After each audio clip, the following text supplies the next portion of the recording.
Year 2026 is a year of fears. Ito yung taong 2026 ay taong ng mabagsik na apoy, tubig at dugo. So sa nabubuhay na naman ang bloody year. Pagdating ng hamon ng kalikasan, ang dami pong nasawi.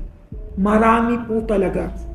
As in marami. Dalawang bagyo na maglalandfall na kasing lakas ni Guni at ni Yolanda. Dahil sa baha, ang dami ring nasawi na ng kuryente. Halos lahat ng bagyo sinabayan ng lindol. Ito yung pinaka-worst talaga dito kasi yung bagyo, kahit umuulan na siya, may bagyo na habagat lang ang dating, malakas ang buhos ng ulan pero sinasabayan ng mga ilang paglilindol. Yung Indonesia kawawa kasi alam mo ba by next year, halos yung mapa ng Indonesia, palahati nun halos bubog. 6 na bulkan na mag-eruption. Pero yung 6 na bulkan sa taong 2056, dito sa bansa natin mag-eruption po. Ang top 10 predictions ni Rudy Baldwin para sa taong 2026 Part 1. Patapos na ang 2025 at sinimulan ni Rudy Baldwin ang kanyang mga prediction. Ayon sa kanya, ang taong 2026 ay hindi lang basta taon. Ito raw ay year of fears. Year 2026 is a year of fears. Isang taon ng apoy, tubig at dugo.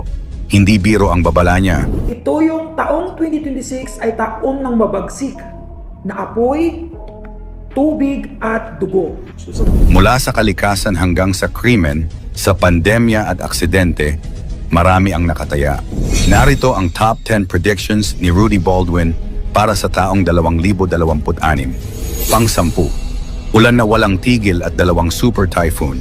Dalawang bagyo na maglalandfall na kasing lakas ni Guni at ni Yolanda.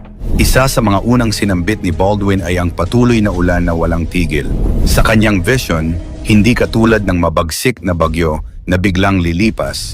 Ang taong 2026 ay may ulan na hindi tumitigil, na umaabot ng ilang araw, na kasama ang mahinang hangin. Dagdag pa niya, magkakaroon ng 2 bagyo na magla-landfall. Tinumbok niya pa ang pangalan ni Goni at Yolanda bilang sukatan ng lakas. Kahit hindi ganoon karami gaya ng sa taong 2025, sinabi niyang it ay mas matagal at nakamamatay dahil sa dami ng ulan. Pang-9. Baha at kuryente, delikadong kombinasyon. Dahil sa baha, ang dami ring nasawi na ng kuryente. Sinabi rin niya na sa taong 2026, baha ay hindi lang kalamidad. Ito ay panakot dahil maraming mamamatay dahil sa kuryente. Ayon sa kanya, kapag baha, nagdoble ang peligro dahil sa kuryenteng nasasalo ng tubig, maraming nabibiktima ng electrocution habang nasasaktuhan ang kanilang tahanan. Inihimok niya ang lahat na ayusin ang drainage system, ibaba ang linya ng kuryente sa tubig-prone areas, at huwag balewalain ang anumang patak ng ulan. Pang-8. Lindol kasabay ng ulan. Halos lahat ng bagyo sinabayan ng lindol. Ito yung pinaka-worst talaga dito kasi inuulit-ulit yung vision ko, inintindi ko siya na mabuti. 2026, talagang yung bagyo, kahit umuulan na siya, may bagyo na habagat lang ang dating, malakas ang buhos ng ulan pero sinasabayan ng mga ilang paglilindol. Marami siyang paulit-ulit na binanggit tungkol sa lindol, lalo na sa bagyo. Sinabi niyang kahit bumuhos lang ang ulan, may kasamang pagyanig na tila sinasamahan ng lupa. Ang kanyang vision ay maraming landslide sa mga lugar tulad ng Aklan, Abra, Baguio, Batanes, Bicol at iba pa. Payo niya, huwag maging kampante kahit sa mga lugar na dati ay ligtas. Dahil sa 2026 daw, lahat ang bagyo ay sinabayan ng lindol. Pang-7. Tsunami at pagsabog ng bulkan. May tsunami ulit, 6 na bulkan na mag-eruption. Isa sa mga pinaka-nakakatakot na hula niya, may 6 na bulkan sa Pilipinas ang mag-e-erupt sa taong 2026. Hindi lamang iyon, may malalakas na tsunami din sa ibang bansa, mauulit ito sa Asia. Bago matapos ang taon, 2 tsunami raw ang mangyayari sa bansa sa Asia. Sinabi rin niyang may isa sa mga bulkan na matagal nang tahimik ang magising biglaan, hindi total explosion, ngunit babala na ito, pang-6. Aksidente sa dagat at pagbagsak sa karagatan. Baldwin ay nagsabi ng pangitain sa pagbagsak ng eroplano sa tubig at aksidente sa karagatan, maging sa Pilipinas at sa ibang bansa. Hindi lang simpleng aksidente, maraming hindi na mabubuhay, lalo na yung sumabak sa karagatan o lumubog. Dagdag pa niya, Kahit sa yate, maging maingat. Maraming magsasagawa ng paglalakbay sa dagat sa 2026, pero may panganib. Panglima, sunog sa simbahan, terminal at public spaces. Isa sa mga sobrang nakakagulat na hula ang pagtalon ng apoy sa mga lugar na itinuturing na banal o pampubliko. Sabi ni Baldwin, maraming simbahan ang masasangkot sa sunog kahit yung bagong gawa pati bus terminal ay maaaring masunog. Hindi mo maipaliwanag kung paano ang simbahan bago pang gawa na susunog ayon sa vision niya. Number 4, taon ng krimen at pagpatay. Sa kanyang hula, sinabi niyang ang 2026 ay isang bloody year. Ang kriminalidad ay tataas. Maraming artista, vlogger at personalidad ang maaaring mapatay sa harap ng kamera o sa publikong lugar. Pangatlo, 3 pandemya at 1 bakterya. Malamang ito ang isa sa mga pinakakakaiba at nakababahala na hula.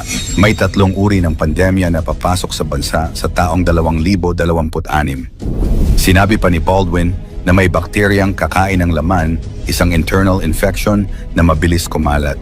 Sabi niya, may lockdown sa probinsya, lalo sa mga Muslim area. At heto pa, pabalik daw si monkeypox variant ng virus sa taong 2026. Pangalawa, trahedya sa mga OFW, aksidente, krimen, pagkasawi.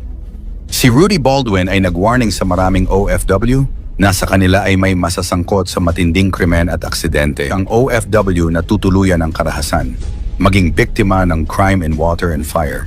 Sabi niya, may OFW na tinatayang sunugin o ilagay sa malupit na kondisyon. At ang ating number 1, Year of Fears, apoy, tubig, dugo. At ito ang pinakamalawak at pinakamalala sa lahat, ang tema ng buong prediksyon. Taong 2026 bilang Year of Fears, sinabi niya na 3 elemento ang susubok sa sangkatauhan. Apoy, tubig, at dugo sa bayang pag-atake. Kalamidad, sunog, baha, epidemya, krimen. Sabi niya, mabagsik na apoy, tubig at dugo, hindi ito simpleng prediksyon, kundi babala para maghanda ang bawat Pilipino. Ang nakakatakot na hula ni Rudy Baldwin para sa taong 2026. Pangsaumpu, pagdami ng krimen at mga sunog sa publiko. Ayon kay Rudy Baldwin, magkakaroon ng sunod-sunod na krimen at insidente ng sunog sa mga pampublikong lugar. Sabi niya mismo, maraming krimen sa harapan ng publiko, may patayan, may pagsabog, may sunog na sinadya. Kabilang dito ang mga malls, terminal, at maging simbahan. Ang ilan daw sa mga sunog ay hindi aksidente, kundi gawa ng tao, may mga grupong gustong maghasik ng takot o magtago ng katotohanan. Isa itong matinding paalala na kailangan nating maging alerto kahit sa mga lugar na akala natin ay ligtas. Isa sa mga sobrang nakakagulat na hula ang pagtalon ng apoy sa mga lugar na itinuturing na banal o pampubliko. Sabi ni Baldwin, maraming simbahan ang masasangkot sa sunog kahit yung bagong gawa pati bus terminal ay maaaring masunog. Hindi mo maipaliwanag kung paano ang simbahan bago pang gawa na susunog ayon sa vision niya. Pangsyam, pagkakaroon ng malawakang blackout or power shutdowns. Kasunod ang mga sunog at kaguluhan, nakita raw ni Rudy Baldwin ang mga malalawak na brownout sa iba't ibang probinsya at lungsod. Sabi niya, magtatapakan ang kadiliman sa bansa. Mawawalan daw ng kuryente at komunikasyon sa ilang lugar sa Visayas at Mindanao. Maaari itong dulot ng natural disaster o sadyang sabotahe ng mga grupong gustong magdulot ng kaguluhan.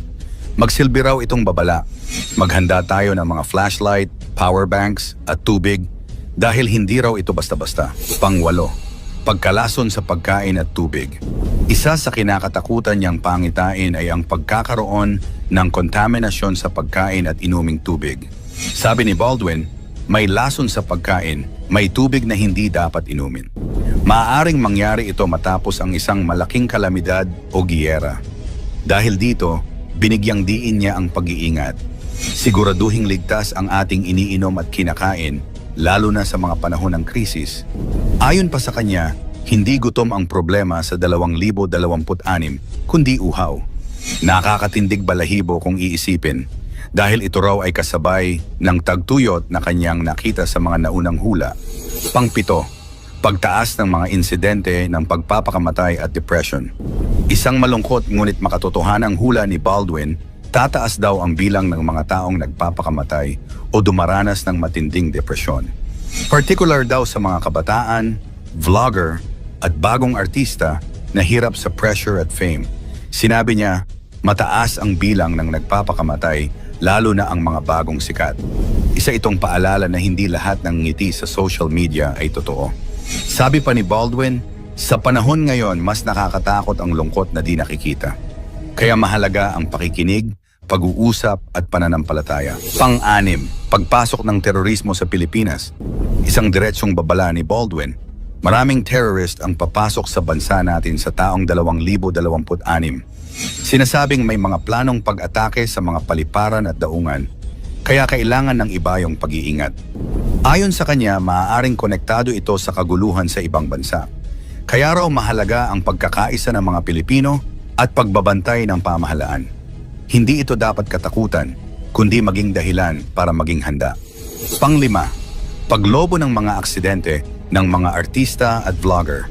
Muli niyang binigyang diin na maraming vlogger at influencer ang madadamay sa mga kakaibang aksidente. Ayon sa kanya, may mamatay sa harap ng camera. Ibig sabihin may mga trahedyang magaganap habang naka-live o nag-vlog. Nakakakilabot isipin, pero ito raw ay paalala na maging maingat sa paggamit ng social media at sa paghahangad ng kasikatan. Ang sobrang pag-viral kung minsan nagdadala rin ng peligro. Pang-apat, pagpasok ng panibagong sakit. Bukod sa mga physical disasters, nakita rin ni Rudy Baldwin ang posibilidad ng bagong sakit na kakalat sa ilang bahagi ng mundo. Hindi niya tinukoy kung ito ay virus o toxin, pero ayon sa kanya, hindi ito tulad ng COVID. Mas mabilis, mas tahimik. Maaari daw itong manggaling sa mga laboratoryong nakaligtas sa nakaraang pandemya o sa mga lugar na may kontaminadong hangin. Kaya raw dapat pa ring manatiling maingat kahit tapos na ang pandemya. Ito ang isa sa mga pinakakakaiba at nakababahala na hula. May 3 uri ng pandemya na papasok sa bansa sa taong 2026. Sinabi pa ni Baldwin na may bakteryang kakain ng laman, isang internal infection na mabilis kumalat. Sabi niya, may lockdown sa probinsya, lalo sa mga Muslim area. At heto pa, pabalik daw si monkeypox variant ng virus sa taong 2026. Pangatlo, pagkakagulo sa politika. Isa sa pinakatumpak na hula ni Baldwin ang pagkakagulo sa larangan ng politika. Ayon sa kanya, magkakagulo ang mga leader, magkakawatak-watak ang mga alyansa. Bago pa man pumutok ang mga isyong political nitong taon, nabanggit na niya ito sa isang video. Kabilang dito ang pagbalik ni Tito Soto bilang Senate President na nagkatotoo nga kamakailan. Sabi ni Baldwin, may babalik na leader na kilala ng marami, ngunit may kasunod na pagtatalo. Tila patuloy pang magpapatuloy ang tensyon na ito sa 2026. Pangalawa, pagdami ng mga giyera sa ibang bansa. Isa sa pinakamatinding babala, 4 na giyera ang sisiklab sa mundo. Isang bansa sa Asia ang kasama. Ayon kay Baldwin, posibleng magsimula ito sa mga hindi pagkakaunawaan sa teritoryo at politika. Kapag nagkataon, madadamay din daw ang Pilipinas sa epekto, krisis sa pagkain, langis at ekonomiya. Isa itong paalala na dapat ay palaging nakatuon sa kapayapaan ang mga leader, hindi sa kapangyarihan. Sabi nga niya, walang panalo sa digmaan, lahat talo. At ang ating number 1, posibilidad ng martial law at malawakang kaguluhan. Ang pinakatinding hula ni Rudy Baldwin para sa 2026, maaaring magkaroon ng deklarasyon ng martial law kung lalala ang krisis. Bagamat hindi niya tuwirang sinabi kung kailan, binanggit niya kung hindi maayos, may posibilidad ng batas militar. Pwedeng ito'y resulta ng kaguluhan, terorismo o political unrest. Nakakatakot isipin, pero idinagdag niyang kung ayusin ng mga leader ang lahat, maiiwasan ito. Isa itong panawagan para sa pagkakaisa, panalangin at pagbabago ng puso ng bawat Pilipino. Mangyari man o hindi ang mga hula, sa Diyos tayo dapat magtiwala, hindi sa mga manghuhula. Ikaw alin sa 10 prediction ni Rudy Baldwin ang pinaka nakakatakot o siguradong magaganap? I-komento mo sa ibaba, i-like ang video, i-share mo sa iba, at huwag kalimutang mag-subscribe. Maraming salamat at God bless.